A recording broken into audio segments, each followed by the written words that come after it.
And welcome back. And of course, for those of you on Pulse 89.5 FM, we are indeed thankful that you join us. And of course, all our friends viewing around the world, we are indeed thankful for you. All right, let's welcome our guest, Miss Tashia Burris, candidate for the PDP Tobago West. Good morning. Good morning. And welcome. And you had dimples. Thank you so much. All right. And of course, Dr. B.Yisrael, and of course, Minority Counselor, and she's here to lend support to you. Yes. The focus is on you. All right, let's talk a little bit. Tell us who Tashia Burris is. Obviously, this vibrant. When I heard you the night, the launch of your presence in the politics, you sound vibrant and exciting. Who is Tashia Burris? Well, Tashia Burris is a very complex individual who has had a very interesting journey. Yeah, I was raised in a family with 6 siblings, myself, my parents, Gary and Patricia Burris. Hi, mommy, hi, daddy. Right. Mr. Burris, morning, sir. Right. Yeah. So I was born in a house in Canaan, but we grew up in Scarborough and Susunans. I went to Bishop's High School. Scarborough RC School is where I went to primary school. I was valedictorian of my graduating class. So I have 2 degrees, 1 bachelor's degree, 1 master's degree. And I've worked throughout Tobago. I've actually been working for the last 17 years. So where? Job Where that have you I've been had. I've worked with the YMCA, I've worked with the Department of Youth Affairs. I was a youth auxiliary and a youth center coordinator. I also worked at the Port Authority as well. So I've always been in service of people. That has always been my passion. People has always been my passion. Getting into politics was just a natural extension of what I've been doing with my life for the last 17 years. So, I mean, at the end of the day, we are all involved in politics. Once you have an opinion of what is going on in your country or your island, you're involved in politics. But I feel that this time is the time for young persons to get involved in politics in a very real way. I would credit Farley Augustine with really trying to encourage me to get involved. We were in school together at Bishop's. So when I saw him enter the political arena in 2016, I followed his career extensively. I gave him my support privately. But I think the thing that tipped me over a little bit was that I attended the PDP summit at Magdalena, and I heard him speak, and Farley has this way about him. He has this anointing, I call it. And at that point, I had just decided, you know what? I'm going to support Farley in his bid to become the next Chief Secretary of the Tobago House of Assembly. So it was just as far as just campaigning on his behalf and that kind of thing and coming out and publicly supporting him. Fast forward to now, the offer was made for me to become the candidate, and a screening process took place and that kind of thing, and I was accepted by the membership. So to me, I feel like if this is, again, a natural progression from what I've always been doing, and this is just another opportunity for me to serve my country. And I look at that as a very important sacrifice to make at this time. It's an important responsibility that I don't take lightly. And one thing that I've always taught my kids growing up is that at some point in time, you have to make a decision to stand for something. And I've been unhappy for the longest time about what I've seen passing for leadership in this country. And I think it's time that those of us who have those traits, those skills, to put ourselves up there, because sadly, maybe one of the reasons that we have what is happening now is that good people are not offering themselves up for politics. So it's for us to change the game. It's for us to raise the bar. It's for us to now demonstrate that we are the leaders who have to now take charge of the future that is today. All right. I was going to ask you why PDP, but you don't answer all of that already, so I have not to ask you until I come back to the next round. Dr. Faith, yes, why Ms. Tashia Burris, from the PDP standpoint, why was it decided that this lady fits the bill to represent the Tobago West for the PDP?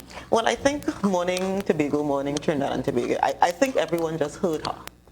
Everyone just heard her speak. Now, we are at a point now where Tobago needs warriors. Now, as tiny as she may seem, that tiny package comes with a whole lot of heart, a whole lot of and that is what we need right now, because the fight that Tobago is on the way we need to change the direction of where we've been going. We need people who are fearless. We need people who are willing to jump and say, the Lord is going to take me no matter what, and not be afraid. And when we started interacting with Tashia, we were like, there is no other person. She would be the perfect match, the perfect mate to be with Mr. Duke down there in Parliament. She brings a level of Mr. Duke comes with this raw kind of bravado kind of thing.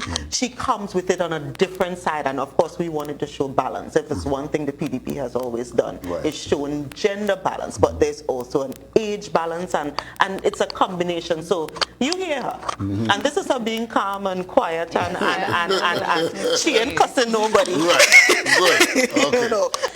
All right. So, Ms. Burris, all right. So you decided to go with the PDP. Yes. And I heard you from the little snippet I got on that night, and you spoke about we want 10% of the budget. Yes. All right. Now let me just go into why. Well, presently you're not satisfied with what we are getting. No. And it doesn't seem like if they are satisfied either. How do you intend to advocate? Maybe move a motion to bring amendments to the Constitution so that could be accommodated? What is the thinking behind the request for 10% and how you intend to obtain that? Okay, so think about it like this. Is anybody here working on a 2001 salary? I don't think you're working on I'm not working on a 2001 salary. The reality is that the last revision to that arrangement was made in 2001, and it was actually made by force. It wasn't a situation where Tobago went with a position that we were able to put forward arguments and that a parliament in Trinidad said, you know what, Tobago is making sense, let's give Tobago. That actually had to go to the Dispute Resolution Commission. Mr. Charles, Hotroy Charles, had to do that on Tobago's behalf. And because of that, coming out of that decision, Tobago was allocated a range, so that's between 4.03 and about 6.5%. We've never even got 5%. And that was 19 years ago, almost 20 years ago. So the reality is that we've always been given just the bare minimum all these years. 20 years later, we would all agree cost of living has skyrocketed. Market rates have gone up for everything. You now have an island that has an increased population, that needs access to increased services, that needs access to different things. We have young persons who are looking for opportunities. So in that light, an argument for an increase is a very timely one right now, because the reality is that where Tobago needs to go, where we need to progress to, we need capital investment.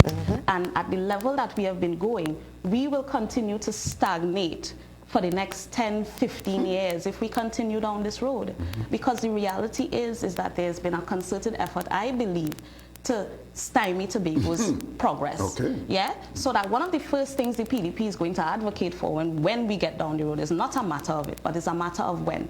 Because we are asking all Tobagonians, not just those who support the party, and even those on the other side, but those who may not have even voted in their lives, to come on board with the idea that Tobago deserves better. People deserve performance. So because of that, one of the first things, because that's all part of our idea of redefining that relationship between Trinidad and Tobago, but this is one of the more immediate tangibles that we are looking for. Because ideally, if the election is called around the time that everybody expects, soon after there would be a budget. Right. So we are hoping that our position, the fact that we would be a Tobago voice in a parliament representing Tobago, we are not beholden to a Trinidad party, we are not beholden to a party agenda.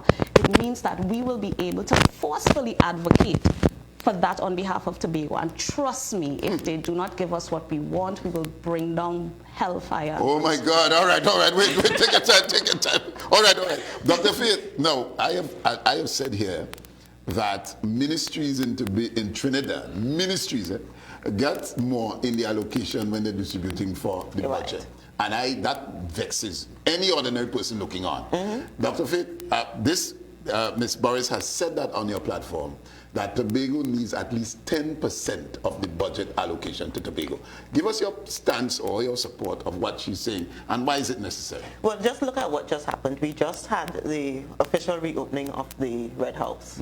The Red House, that a day after, unfortunately, there was rain. Or maybe it was fortunate that there was rain. So they could see the leak. So they could see that it leaked. Right. We were boasting about spending close to $500 million, close to $500 million on the Red House, on refurbishing the Red House. Do we know how much is the budget for development that was given to Tobago for 2020? $200 and something million. So we're talking about half of what was spent to refurbish the Red House on developing this entire island. This entire island where we've been getting the bare minimum for the last, well, as a matter of fact, the last 20 years we've been getting the bare minimum of what is written in the law. And before that, remember all of the talk about eating grass and not sending salaries to Tobago and all of that. So Tobago has always gotten the raw end of this deal between Trinidad and Tobago. And as Ms. Burris said, this is why we, as the PDP, we have made it our mission to really start talking about how we redefine this relationship between Trinidad and Tobago. For far too long, we have been very dependent. If we need the money from Trinidad for every single thing, and they do it as if we do not contribute anything at all. So it's as if we're coming cap in hand begging, when in fact we have been contributing significantly to what is the GDP of this country. And it is about time that we have people in the parliament who, as Ms. Burris said, are not beholden to any political group down there. When we speak, when the PDP speaks in Tobago, when the PDP speaks in Trinidad, it must always be for Tobago's benefit first and everything else after. And that is what the PDP is pushing. That is why we're telling Tobagonians, this year 2020 is probably the most pivotal year of your life as it relates to elections, as it relates to politics. If you've never voted before, this is the one year you need to stand up, because this is the year that would change the course of Tobago's history, and we all need to be a part of that. All right, ladies, we're going for a break. When we come back, we'll talk to you about your vision and where you want to take this island, given that you're demanding 10%. Why we have to take on? If you hear the fiery lady, when we come back, we get more into Miss Burris, Miss Tashia Burris, as we continue our conversation about the political landscape from a PDP standpoint. See you after the break.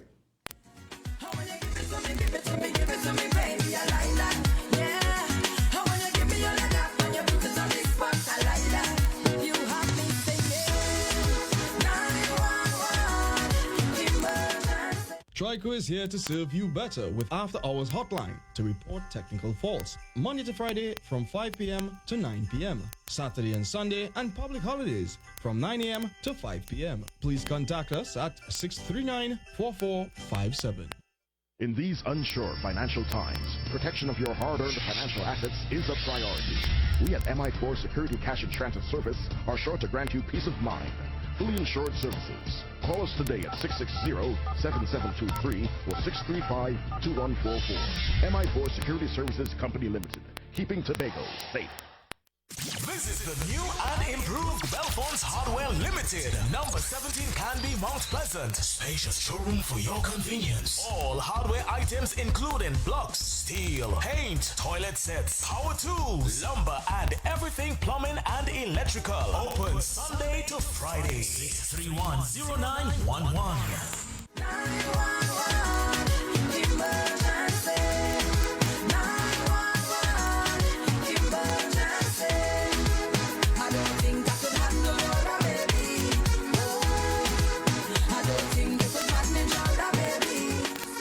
Welcome back, folks, and we continue our conversation with the PDP. The candidate is Tashia Burris, Miss Tashia Burris, candidate for Tobago West for the PDP, and of course, Dr. B.Yisrael as support, because she knows that Brother Bigo asked some tough questions. So I'm coming to support you. You feel I don't know him? Right. But let's get to your vision. Obviously, you have to have where you intend to take Tobago. I like when you start with the 10%, because I am embarrassed every time they announce the budget and Tobago getting less of the amount. And I don't know. And somebody needs to make a stance. You have taken that stand. All right. Where do you see Tobago going under a PDP representation? Should we put it that way? Well, the situation that we would like to happen is PDP in the Parliament, PDP in the House of Assembly, because we believe in our brother Fari, Augustine, our deputy political leader, and we believe that he's the man to take Tobago forward. All right. We got to go for a break. We have a little technical difficulty. We'll be right back quickly. Sorry about that.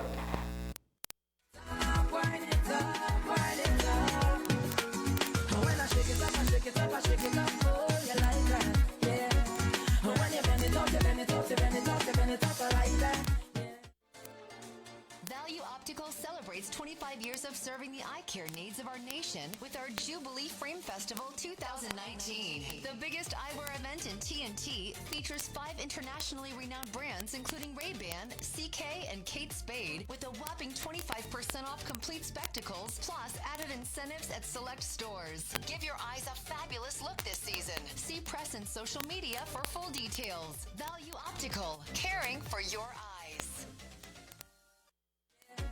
When you bend it up, you bend it up, you bend it up, you bend it up like that, yeah.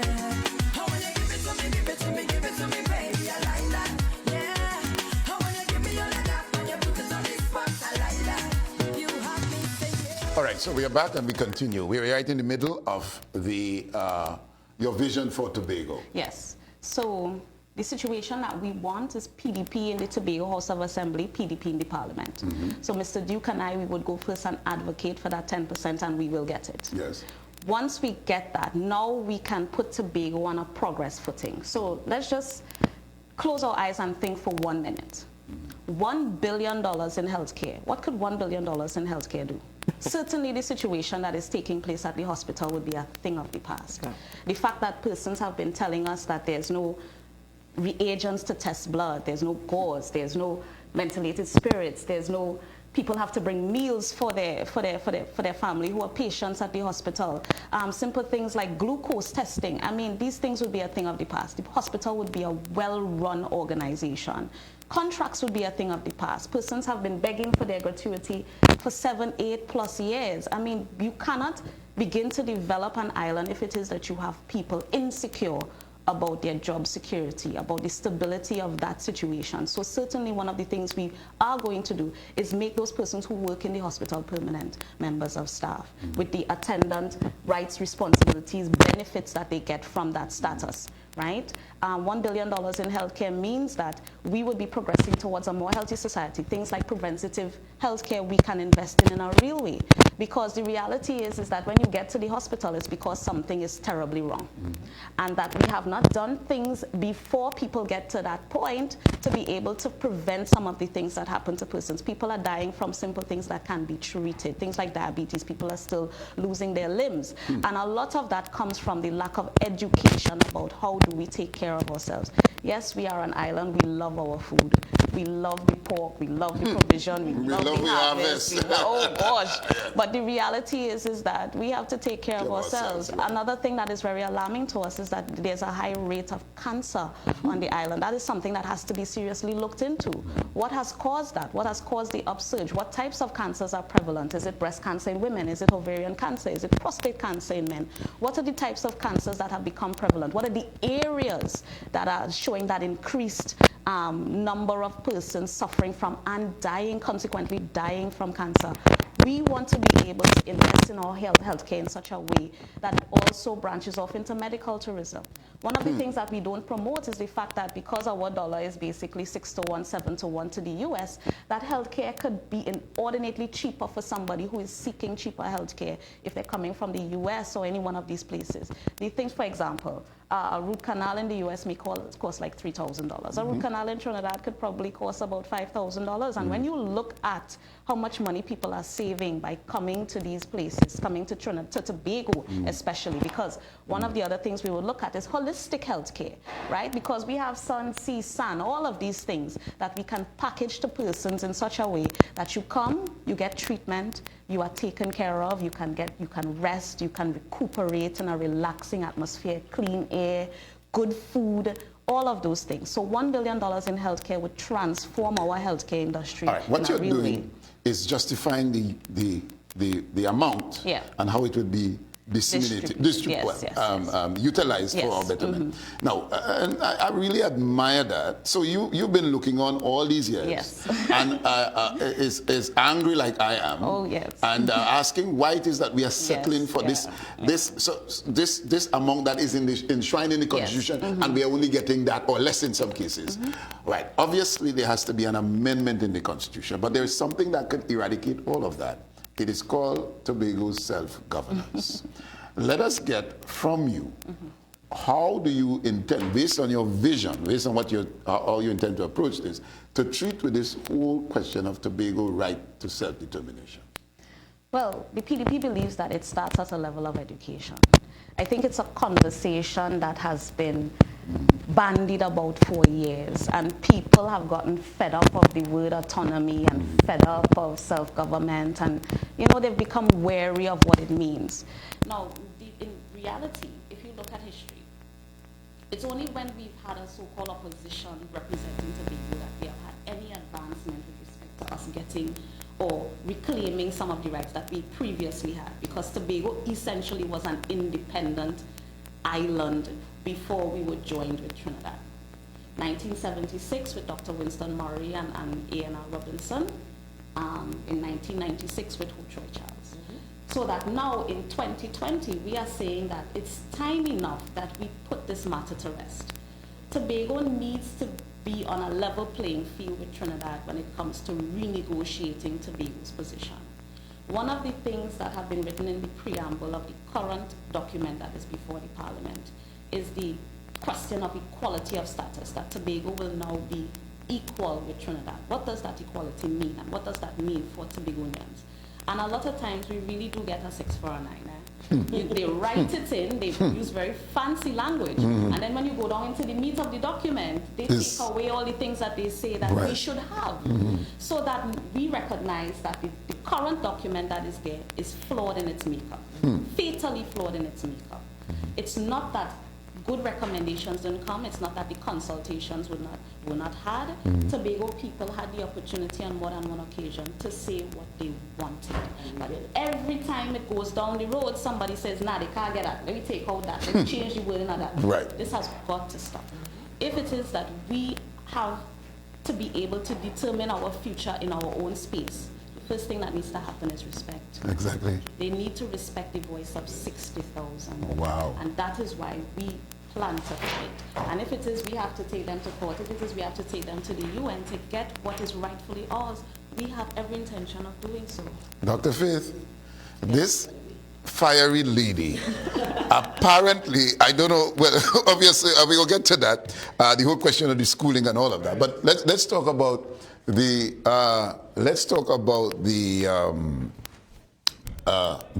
well, based on what your colleague just spoke to, this whole idea of getting the respect from Trinidad.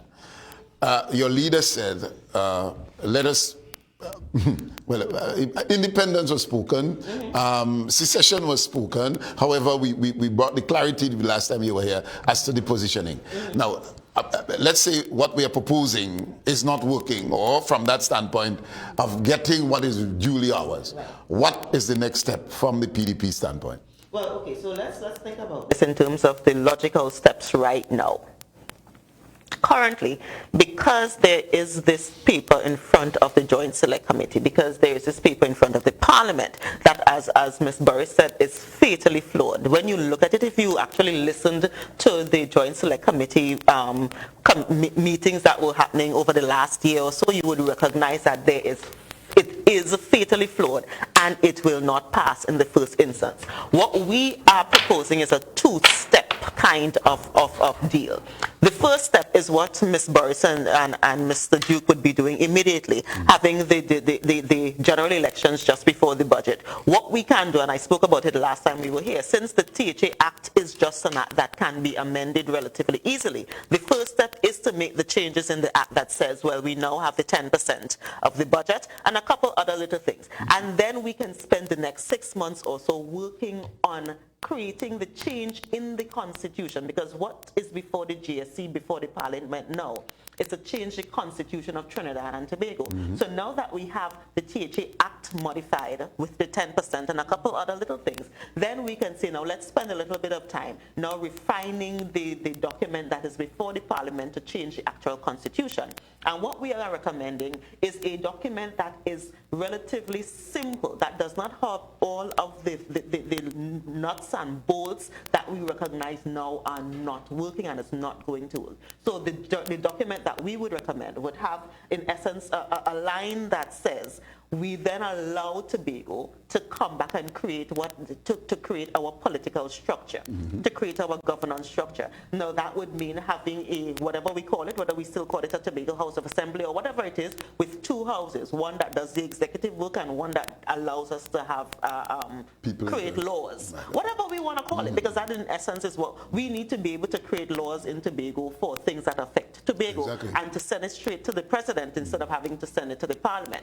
So those are the things that we can change within the short term. Now the reality is, like, if anybody who is a big man and who not getting along with mommy or daddy anymore, then you have to pick up your Georgie bundle and go. Now sometimes it's mommy just tell you, pick up your Georgie bundle and go, or you just pick it up for yourself and go. Now the reality is, Tobago, we understand what we bring to this relationship, and I think for the very first time, Tobagonians are beginning to accept the fact that we are not coming cap in hand.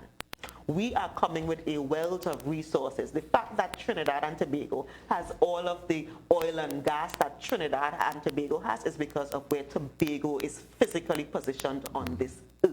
Right. So we know that we are coming with that. So if it is that everybody is saying, well, they don't know what they're talking about, let's not negotiate, let's continue behaving as if they are little children, then we can pick up our Georgie bundle and go if that is what's necessary. Now, the reality is that is not where we want to be, because we like this idea of Trinidad and Tobago being a unified state. But if you continue treating us the way we've been treated, so then we will have to pick up our Georgie bundle and go. And the reality is, the average Tobagonian, having now learned that we are not beggars, we really do bring a bit to this relationship. And as Tashia said, this is where the education comes in. Because for a very long time, we've been fed the idea that, no, we do not contribute anything.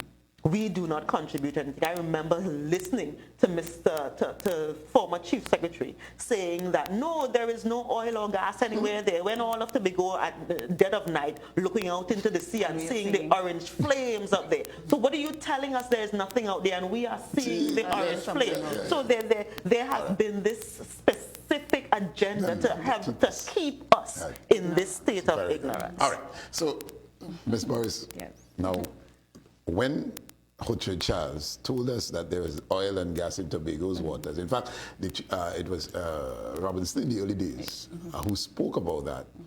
Somebody said, what oil they're talking about? Castor oil. Right. All right. So the reality is that we can define, this is another challenge that we have with this matter that is lying in the Parliament there. It's not been dealt with, and for whatever reason, they're finding excuse and upon excuse. All right. Let's say that we speak to this issue of defining Tobago so that we know when our 10% would be easily had. Yes. As a matter of fact, more because of what our contribution. I want you to take it from there. We have conversations here. I don't have interviews. So I want you to take it from there and let's bring your perspective as how we can approach this to fix Tobago once and for all. But can I just say one quick thing before she starts? So when you talk about the fact that our 10% is actually, we bring more than that. Yes. When we look at economists who've done the calculations, and it's actually closer to 30 to 40%. Excellent. So the fact that we are simply asking for 10% is really quite reasonable. Okay. I just wanted to put that out there. So we're defining Tobago and how we can benefit or contribute to the GDP and to all of us in a better way. So let me put an example out there. Alaska. I think everybody has heard of that country. So Alaska has significant oil and gas reserves. Back in 1977, the nation of Alaska decided that they were going to start a fund. They call it the Alaska Provident Fund. It's a permanent fund that they have established for their citizens. And what they did is that they decided that 10% of the revenues from oil and gas is going to be put in that fund. It's something like a heritage and stabilization fund. But essentially how it works is that they have decided that we are going to put away this 10% for our generations who will not be benefiting directly from the proceeds from oil and gas. So let's say 100 years down the road, Alaska is no longer in the oil and gas business. This fund would be established and running. That fund was started in 1977 with $738,000 US. That was the first deposit that they make into that fund. As of 2015, that fund balance stood at $53 billion US. And what they have done is the fund operates in a twofold situation. One, it's a piggy bank for the future. The second thing it does is that it pays everybody who is a resident citizen of Alaska who lives in the country in one calendar year. So you don't break your service basically in that calendar year. You're there from January 1st to December 31st. Once you are living there, working there, raising a family there, at the end of the year, you get a check just for being a citizen of Alaska. I need to move dividend there. payment from that fund. Right. Yeah, so sometimes the checks are 1,000 something US, sometimes the checks are 2,000, depending on how the fund does and how many persons have to be paid out. I want Tobagonians to understand that based on the potential revenues from the gas that lies, the oil and gas that lies off of Tobago, 60,000 of us can live like kings and queens on this island. Based on just that we have there. Okay. If it's managed properly, if it is that it goes towards the things that it's supposed to go to, we can shore up money for our generations way into the future. Wow. Persons in Tobago now have to start to think, why is it that they fought over Tobago 33 times, the most of any Caribbean island in the history of Caribbean, you know, of European powers coming to this side of the world? Why is it that they want to keep us ignorant? Why is it that they want to just give us a handout and say, look, this is your allowance. We come in September. This is your allowance for the year. Yeah, and we happy Make do and we with glad that. like yes. You know, you ask for $7 billion. Deceitfully we say, okay, thank you. So yes. Right. So when you ask them, are you comfortable with what we got? And they say, we are not uncomfortable. Anywho, I know double next. I like you. So the thing is that we have to understand that we are living on a diamond mine. It's not even a gold mine. Tobagonians are living on a diamond mine. We have to decide that we have to put in the work. Work is necessary. Okay. I think for the last 20 years, we have been cultured into something that has really worked against us. We have regressed as a people. I could remember growing up and a Tobagonian was spoken about with a sense of pride because when they went to Trinidad, you know, they so fighting for our island and their work ethic and the way they speak. And they say, Tobago woman sweet like Keza Ball and all of these things. So you grew up being proud to be from Tobago. You know what I hear now when I go to Trinidad? Tobagonians are lazy. I want to knock down people when I hear that, honestly, because I know it is different. I know that that is not true. And we have to prove to people that that is not true. All right, they're giving me the wine up. Right. I can't have enough. You had to come back. We had to finish. No we had to finish this Yes, conversation. yes. Dr. Fit, in closing, what would you want to say to the public? Well, we would just like to tell everyone to as Farley always says, rock and come in. Because that is what we are asking Tobagonians to do. Give the Progressive Democratic Patriots a chance. That's all we are asking you. Give us a chance in the general elections. Give us a chance in the Tobago House of Assembly elections. If after you've given us a chance, you recognize that it's all smoke and mirrors and we're just talking out of our head, then vote us out. But give us a chance. You gave the other party 20 years and you saw what they did with the 20 years and the $60 billion that they got over the 20 years. All the PDP is asking is for you to give us a chance. Very good. Where do you work presently? Are you afraid? Are you not afraid of victimization? Where are you working now? The thing is that, well, I can't disclose for obvious reasons, but the thing is that I am assured that they recognize my contribution. As I said, people has always been my passion. I am not afraid of being victimized for just being the professional that I've always been. And if it is that I have to stand up on principle, if I have to walk away from something, this is why I fight. I have a voice. I can use it. But there are people out there who don't have a voice. There are people out there who are afraid to even pick a side because somebody's hanging a hammer over their head and threatening their bread and butter.